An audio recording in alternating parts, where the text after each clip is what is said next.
Schönen guten Abend. Bonsoir à tous.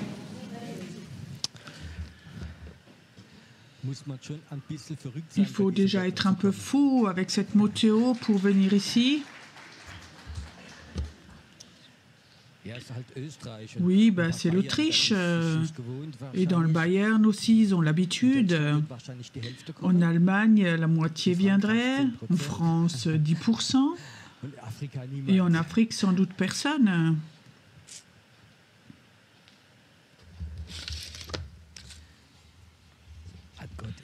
Est-ce que Dieu a prévu quelque chose de bon ce soir? Dans une minute ou deux, je vais vous révéler ça. Je laisse le paquet encore un peu fermé maintenant. Saint-Esprit, tu es là, je te remercie. Je te remercie que nous sentons la fin de ces personnes merveilleuses qui sont là. Et Seigneur, je sais que tu ne vas pas les décevoir. Tu vas leur donner beaucoup plus qu'ils puissent imaginer. Merci Seigneur pour ce temps merveilleux, dans le temps dans lequel nous allons rentrer, par les circonstances. Mais toi, tu as des plans merveilleux pour nous, pour cet avenir qui commence maintenant. Amen. Maintenant, j'ai besoin de ma lectrice, elle est là, et d'une Bible aussi.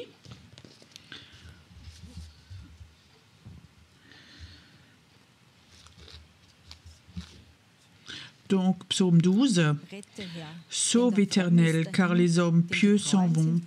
Les fidèles disparaissent d'entre les fils de l'homme.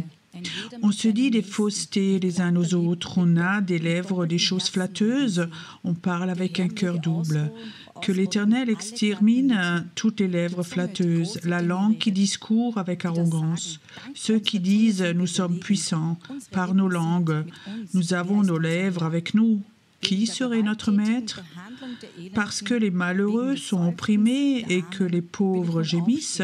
Maintenant, dit l'Éternel, je me lève, j'apporte le salut à ceux contre qui l'on souffle. Les paroles de l'Éternel sont les paroles pures, un argent éprouvé, sur terre au creuset, et 7 fois épuré.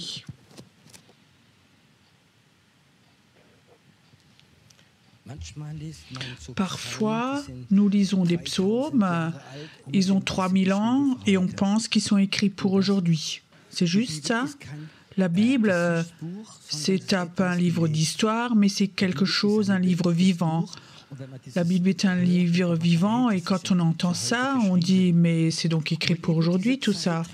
Et nous vivons dans un temps où parfois, en tant que chrétiens, nous ne faisons que secouer la tête, comme nos pays se transforment, mais pas en positif, mais dans le négatif. Et nous vivons dans ces temps où, en tant que chrétiens, nous secouons nos têtes et où on dit « Dieu, que penses-tu de nos pays?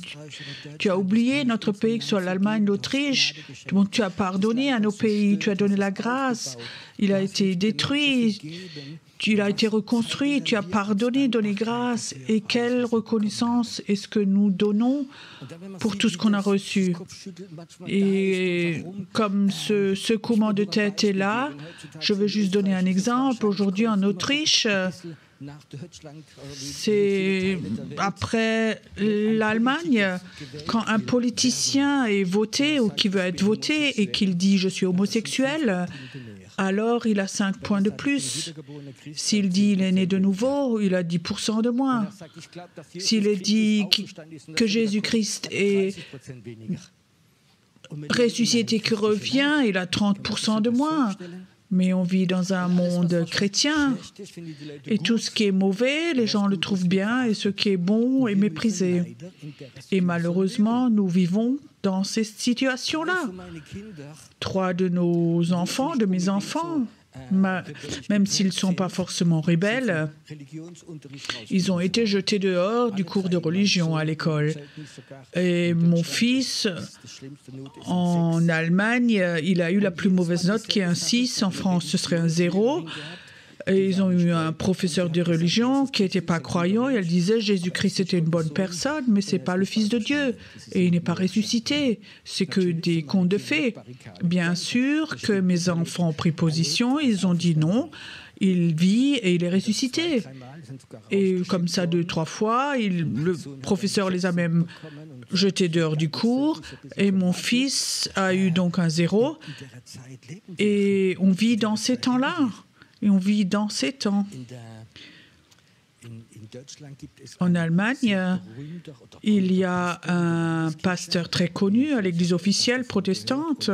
Peut-être que vous l'avez entendu déjà, Olaf Latzl. Il y a beaucoup de prophètes contre lui parce qu'il dit la vérité et tous les médias sont contre lui. Alors, lors d'une conférence de pasteurs, il raconte que son chef, que devant 100 pasteurs, il y avait un rassemblement de 100 pasteurs, et donc son chef lui dit qu'il doit arrêter de raconter ces bêtises, que Jésus est ressuscité. Jésus a pourri dans la tombe comme toute autre personne. Vous comprenez? Ça, c'est le niveau, c'est l'atmosphère, le milieu dans lequel nous vivons. C'est normal, c'est cette liberté d'expression. Que ressentent les chrétiens ou les enfants qui sont à l'école et qui entendent ce genre de choses d'un professeur de religion qui a étudié? Qu'est-ce qu'on doit entendre quand l'occultisme est rentré dans les films, où on influence aussi les enfants fortement et on dit que les sorcières c'est quelque chose de bon, les petites sorcières avec leurs petits balais. Si les gens savaient ce que l'esprit de sorcellerie tue aussi les chrétiens, combien les chrétiens sont malades à cause de l'esprit de sorcellerie, et nous vivons dans un pays comme ça. Nous vivons dans un pays où le péché est tellement grand qu'il rentre dans tous les domaines. Et le psalmiste disait que ceux qui sont orgueilleux dans leur rhétorique, que font nos politiciens s'ils veulent être votés aujourd'hui, qui veulent être élus? Qu'est-ce qu'ils promettent? Nous vivons dans un temps où même les personnes normales n'arrivent même plus à comprendre. Est-ce que vous pouvez imaginer quelle est la situation en Allemagne en ce moment? Il manque juste 60 milliards que quelque part ils ont mal placés. Est-ce que vous croyez que les personnes ont encore confiance dans la politique? Que ce soit en Autriche, en France? Peut-être que hier, vous avez entendu, c'était hier à la télé, il y a 2 ans, il y a 3 juges qui ont été... Donc un juge, ils ont fait un procès contre un juge et ce procès a duré 2 ans à cause de choses favorables. Hier, donc, il a été jugé et il a été jugé libre.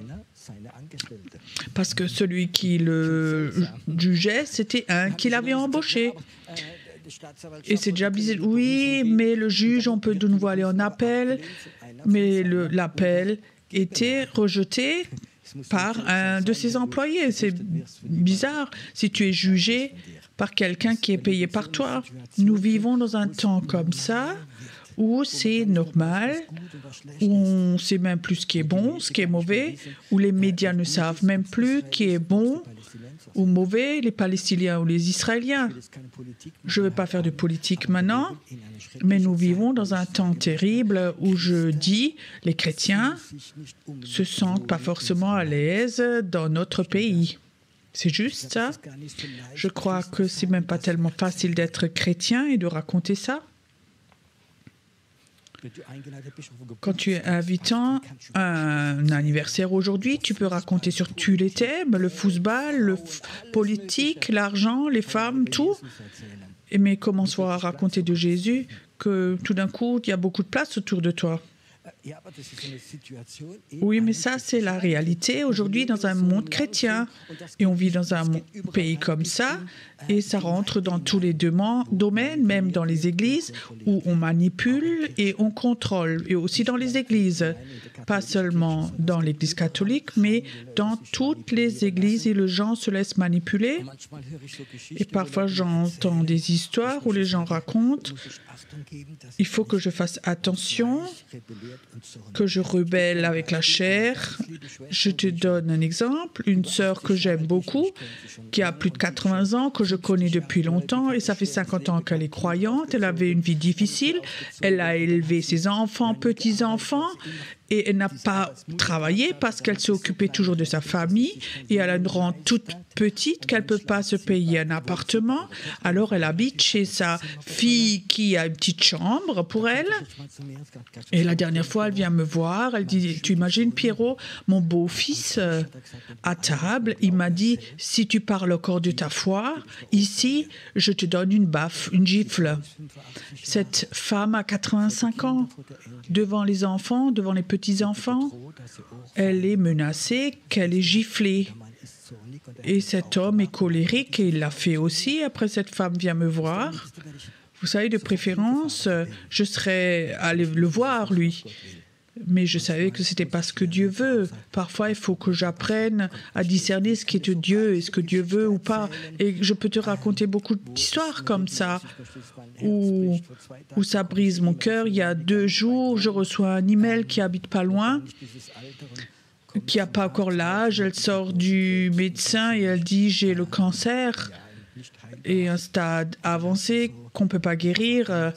C'est comme ça, une chose après l'autre qui vient, et tu dis: mais Dieu, où es-tu? Vous connaissez ça? Dieu, où es-tu? Et dans ce psaume, il y avait cette réponse: Dieu va se lever. Est-ce que vous attendez aussi que Dieu se lève?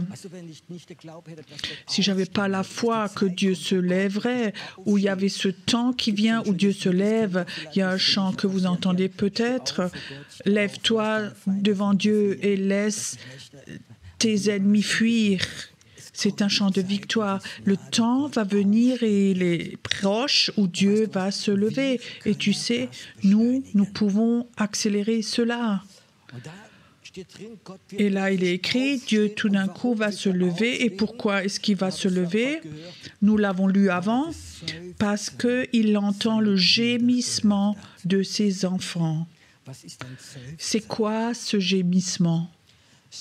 Ce gémissement, c'est pour moi, c'est quand ton cœur pleure et que personne ne le voit. Vous connaissez ça? Quand la situation, tu la vois, ton cœur se brise et il pleure.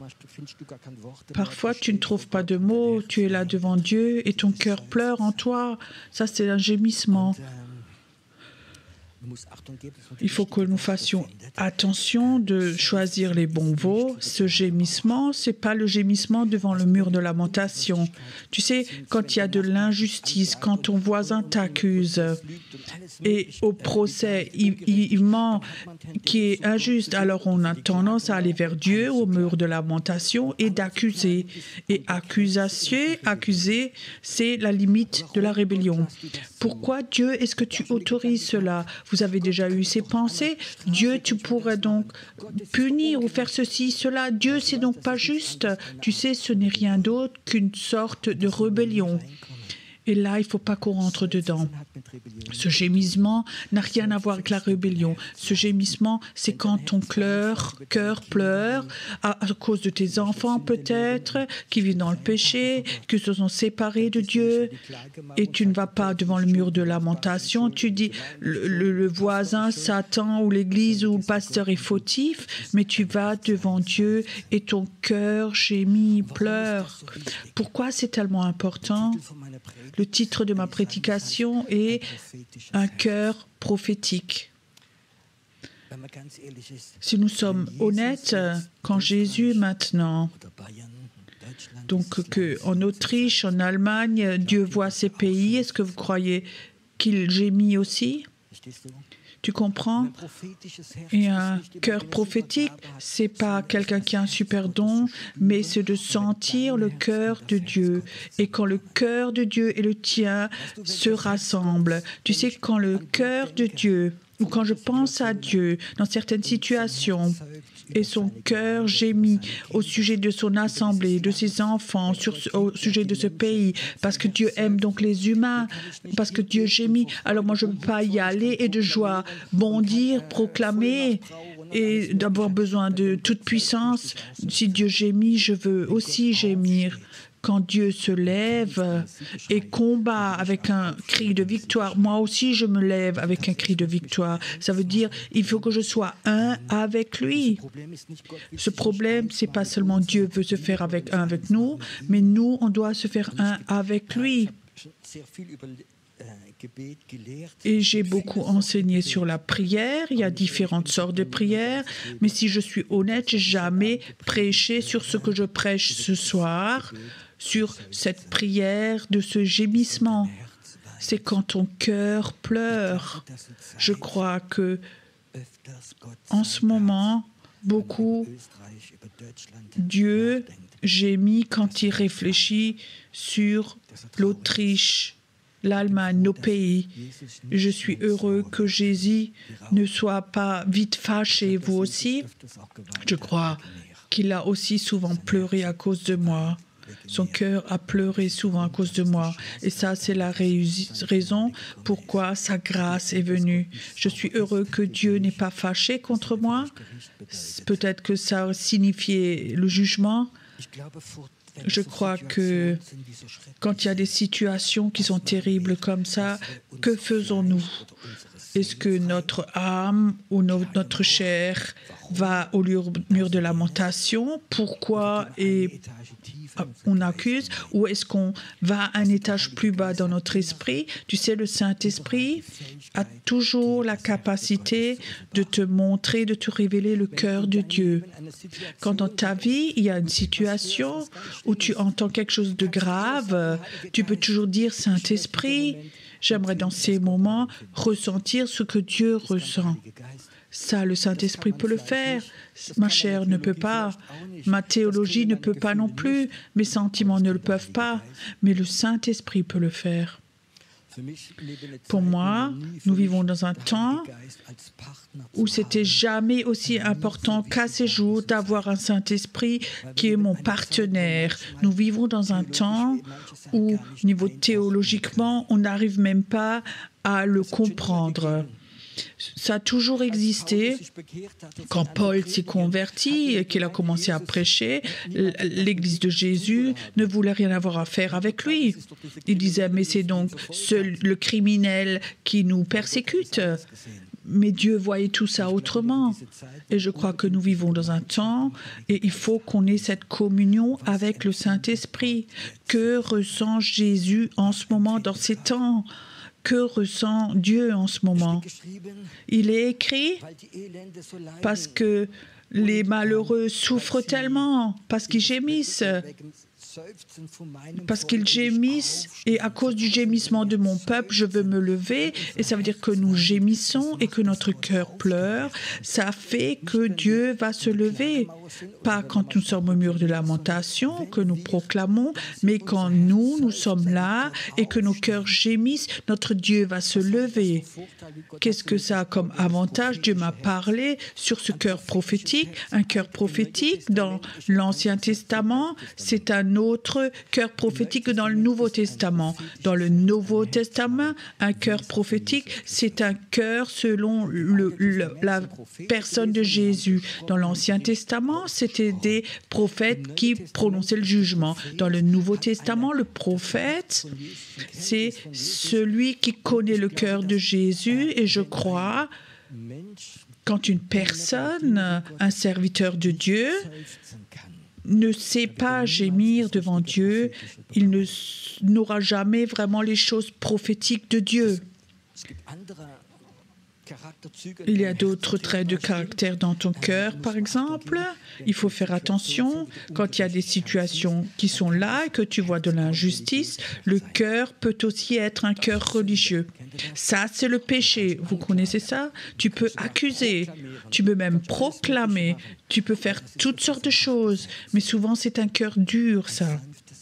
Un cœur doux qui a pleuré devant Dieu sur la base des péchés d'autres personnes. C'est un cœur doux que Dieu voudrait utiliser parce que Dieu va se lever à cause de ce genre de cœur.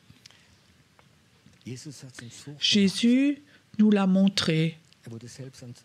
Lui-même, il est venu en tant que Dieu sur cette terre, a donné sa vie, il a servi, il a guéri, il a réveillé les gens de la mort, il n'a que fait de bonnes choses. Et alors, ils l'ont crucifié. Et il n'accuse pas Dieu, pourquoi tu as autorisé ça? Mais il dit, pardonne-leur, car ils ne savent pas ce qu'ils font. Jérusalem, Jérusalem, je voulais vous rassembler sous mes ailes comme des petits. Son cœur pleurait. Et je crois que c'est ce que nous devons apprendre de nouveau. Dieu va se lever quand nous aurons cela. Je crois qu'en Autriche, il y a assez de personnes qui connaissent Dieu, qui l'aiment, qui sont prêts à gémir devant Dieu, à pleurer devant Dieu pour leur pays, pour le péché de leur pays, pour la manipulation, pour tout ce qui est fait. Et tu sais, si cette onction, ces dons viennent et nous sommes capables de nouveau à laisser pleurer nos cœurs pour le péché de nos pays, alors la Bible dit, Dieu va se lever. Et vous savez ce qu'il est encore écrit, ce qu'on a lu avant, cette parole. C'est comme de l'argent 7 fois épuré.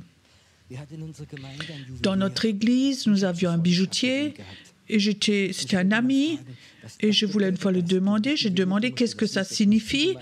Tu dois donc savoir.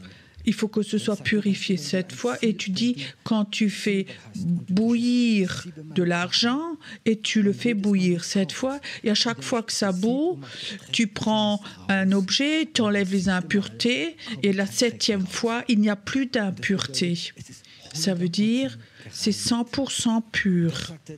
Et ça, le psalmiste le dit, la parole est 7 fois purifiée. Elle est 100%. Quand nous apprenons à gémir dans notre cœur et nous pleurons devant Dieu, et ça va être une parole à 100%. Et Dieu va se lever alors. Tu sais ce que Dieu m'a dit, ce qu'il veut faire ce soir, une conversion. Je dis, mais qu'est-ce que tu veux dire? Il dit, les gens doivent de nouveau se convertir, ceux qui sont au mur de lamentation ce soir, pour qu'ils quittent ce mur et qu'ils apprennent de nouveau à gémir, à pleurer pour d'autres personnes. C'est aussi une conversion. Tu es dans des circonstances terribles, tout est injuste. Et pourquoi Dieu? Et on accuse, tu accuses. Et Dieu dit stop, change d'endroit. Pas le mur de lamentation, mais pleurer devant Dieu. Ce soir, peut-être tu es là, tu es peut-être dans une situation terrible avec ta famille, tes enfants, ton partenaire, tes parents, et ton cœur saigne parce que ça fait mal. Ce soir, j'aimerais te donner cette parole. Commence à pleurer devant Dieu. Pas parce que ça te fait mal, mais pas pour toi, mais pour eux. Et tu vas voir que Dieu va se lever. Je sens dans l'esprit ce soir, il y a 2 personnes qui sont là, où Dieu dit, cette année, je vais encore le faire. Cette année 2023, je vais encore faire ce miracle, qu'ils vont de nouveau revenir vers toi. Si tu commences à pleurer pour eux, pour ce que eux font de faux, je dis encore une fois, il y a 2 personnes ici, Dieu dit 2 personnes, cette année encore, ils vont le vivre. Et cette année n'est pas longue et ça va se réaliser. C'est un moment où Dieu ouvre les portes du surnaturel. Quand Dieu donne des promesses comme ça, tu peux les prendre. Il y a quelqu'un qui était là, ton cœur pleure, ou il est effrayé. Je vois un petit enfant, je pense que c'est ton petit enfant qui a une maladie grave. Et dans ton cœur, il y a Dieu, tu demandes Dieu pourquoi tu as autorisé cela, et Dieu dit si tu commences à pleurer, à gémir, c'est moi, je vais toucher ton petit enfant et il va être guéri. C'est le temps où Dieu voudrait le faire. J'aimerais un moment que nous restions dans la présence de Dieu, que le piano joue tout doucement et que nous éprouvions nos cœurs. Je ne parle pas d'apitoiement sur soi-même ou parce que tu as des douleurs, parce qu'on t'a trompé, mais je veux dire que tu puisses gémir. Gémir à propos du péché des autres, le péché de ton pays, peut-être que de ton église, de ton leader spirituel, que tu puisses pleurer dans ton cœur, que c'est une douleur, cette douleur qui t'emmène à ce niveau où tu puisses dire tout au fond de ton cœur, Dieu pardonne-leur. Ils ne savent pas ce qu'ils font. Merci Seigneur que ce soir, que tu appelles des personnes ce soir, aussi ceux qui vont regarder sur Internet, que tu vas les appeler, qu'ils vont apprendre ce gémissement dans la prière, qu'ils apprennent que leur cœur soit un avec toi, que ton peuple et toi, vous soyez un, que nous deux soyons sensibles. Seigneur, apprends-nous de nouveau à pleurer, à gémir, parce que cette douleur, ta douleur, elle est dans notre cœur.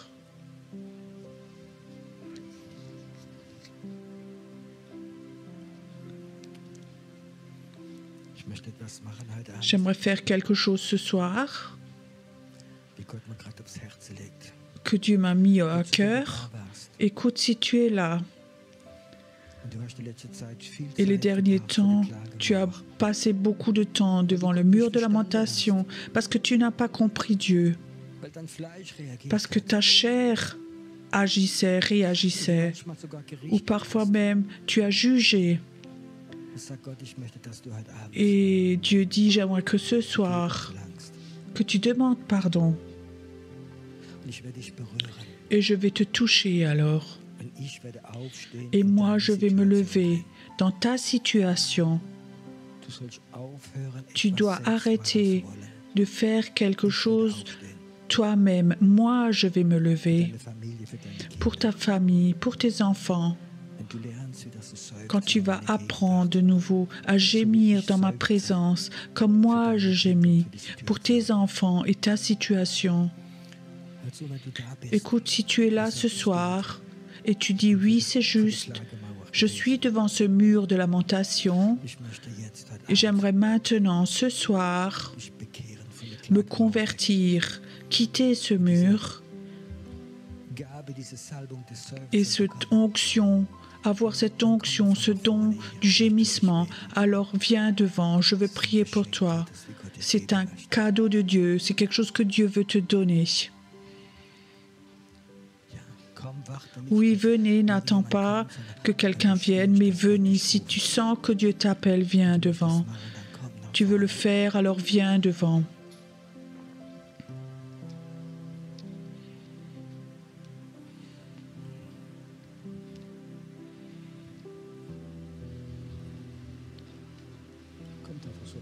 Venez devant pour qu'il y ait de la place.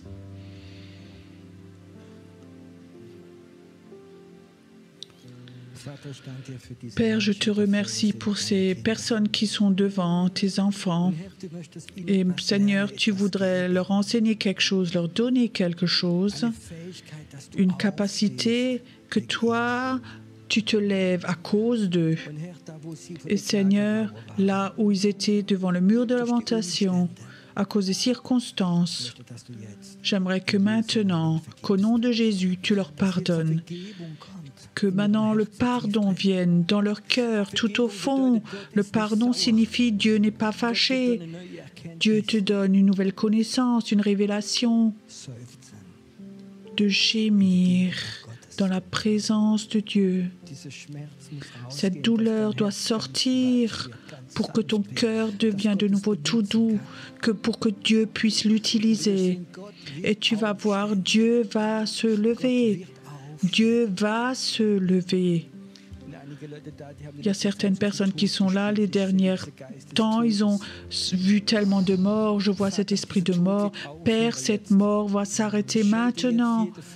Maintenant, j'arrête toute forme de mort qui est venue. Esprit de mort, tu vas les lâcher et ils vont recevoir une nouvelle forme de vie dans ce qu'ils voient, ce que Dieu veut faire. Père, où la mort était là, elle va s'en aller au nom de Jésus. Elle doit s'en aller. Là où la mort avait amené le manque d'espoir, je dis, ça doit s'en aller, te quitter. Et Dieu dit, un jour, tu vas être sans peur et je te donne une autorité. Mais avant, tu vas apprendre à gémir et Dieu va le faire. Merci Seigneur pour ces personnes merveilleuses. Tu vas les utiliser. Merci Seigneur qu'elles reçoivent une nouvelle sagesse de toi, qu'elles puissent guider d'autres personnes.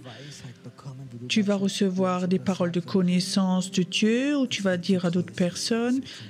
Tu donneras des paroles qui vont consoler les gens parce qu'elles viennent de Dieu. Merci Seigneur parce que c'est un temps où l'Autriche va de nouveau gémir. Ils vont gémir de nouveau. Où toi, tu vas te lever. Et toi, tu vas amener le réveil dans ce pays. Et merci que maintenant tu touches leur cœur. Que dans chaque moment, ils vont pouvoir comprendre Dieu. Et qu'ils vont être un avec Jésus. Et qu'ils vont être un avec Jésus. Tu es un Seigneur merveilleux. Merci qu'une armée de prière va se lever dans ce pays. Ils vont avoir de l'autorité. Ils vont avoir la toute-puissance.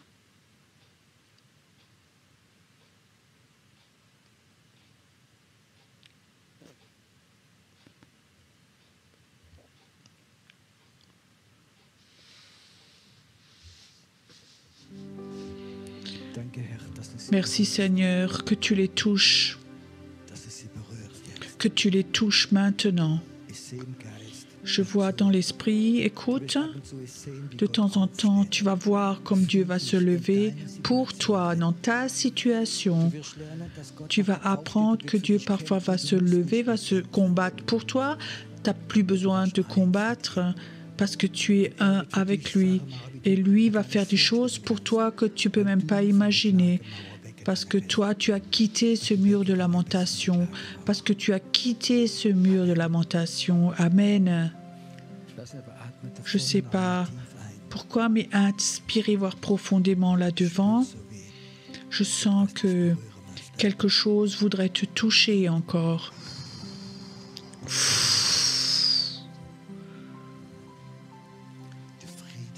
La paix de Dieu vient sur toi.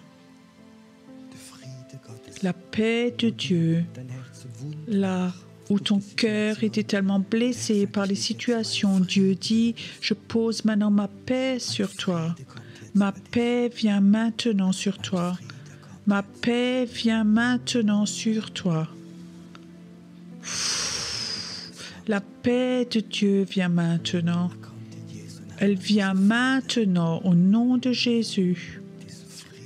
Cette paix vient maintenant. Que toute puissance démoniaque qui veut venir va te quitter.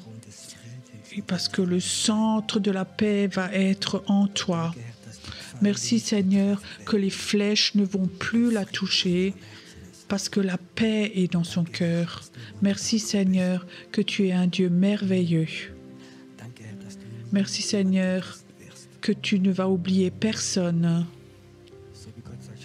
C'est comme si Dieu dit, ça fait longtemps que j'ai entendu ton appel au secours, mais je veux t'enseigner quelque chose.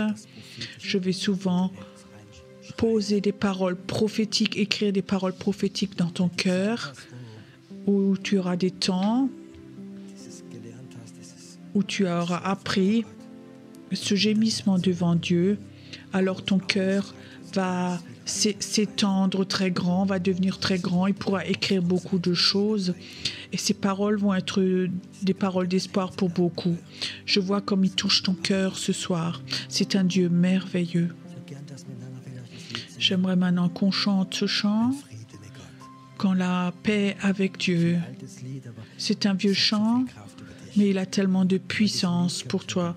Et pendant ce chant, tu peux retourner à ta place avec cette paix, avec cette paix.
Et tout le peuple dit Amen.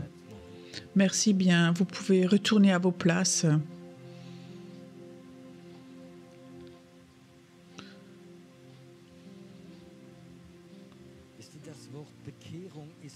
Vous savez, le mot conversion, parfois, dans le milieu chrétien, il a un tampon, c'est pour les incroyants, où nous voulons convertir les personnes. C'est que Dieu qui peut faire cela.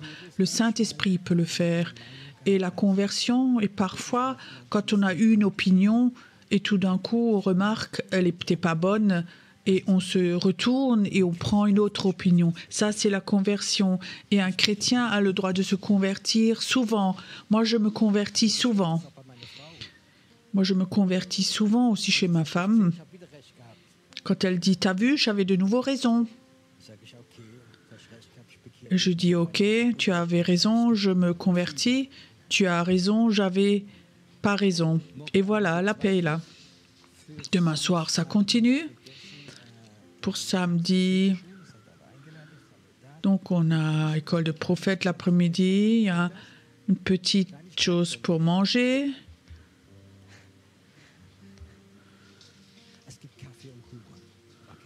Donc il y a du café gâteau pour l'Autrichien, ils aiment ça. J'aimerais faire quelque chose. Si vous voulez soutenir notre ministère, si vous avez à cœur et que vous disiez venez encore une fois, on va simplement faire passer les corbeilles. Fais-le avec joie. Ça ne doit pas être une obligation pour qui que ce soit. Notre Dieu est un Dieu riche. Amen. Au ciel, il n'y a pas d'inflation. On va avoir un temps de louange encore.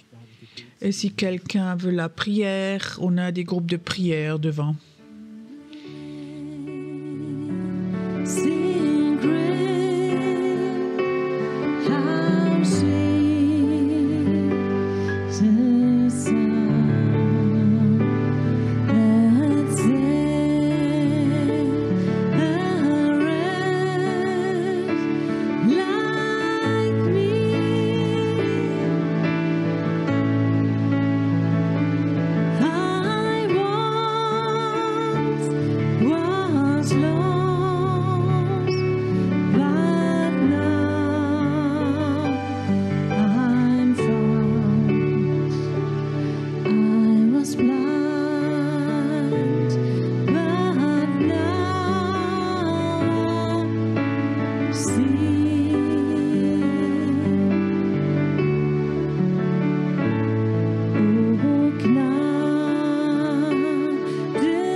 Wir stehen in deiner Gegenwart.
nicht verfehlen. Dürft ihr, wenn ihr möchtet, euch segnen lassen, euch heilen lassen in der Gegenwart Gottes.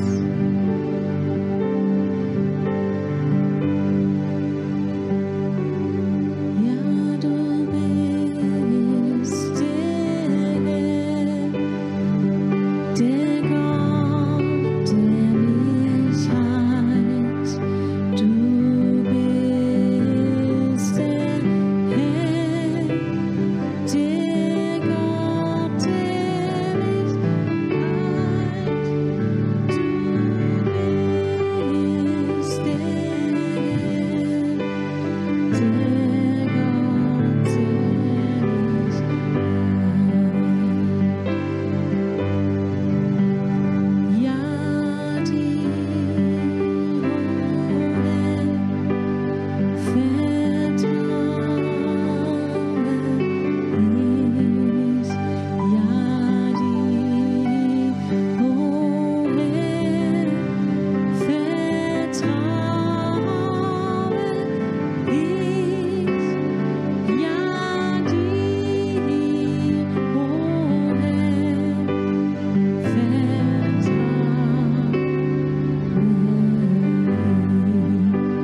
gebetet und morgen Abend geht es weiter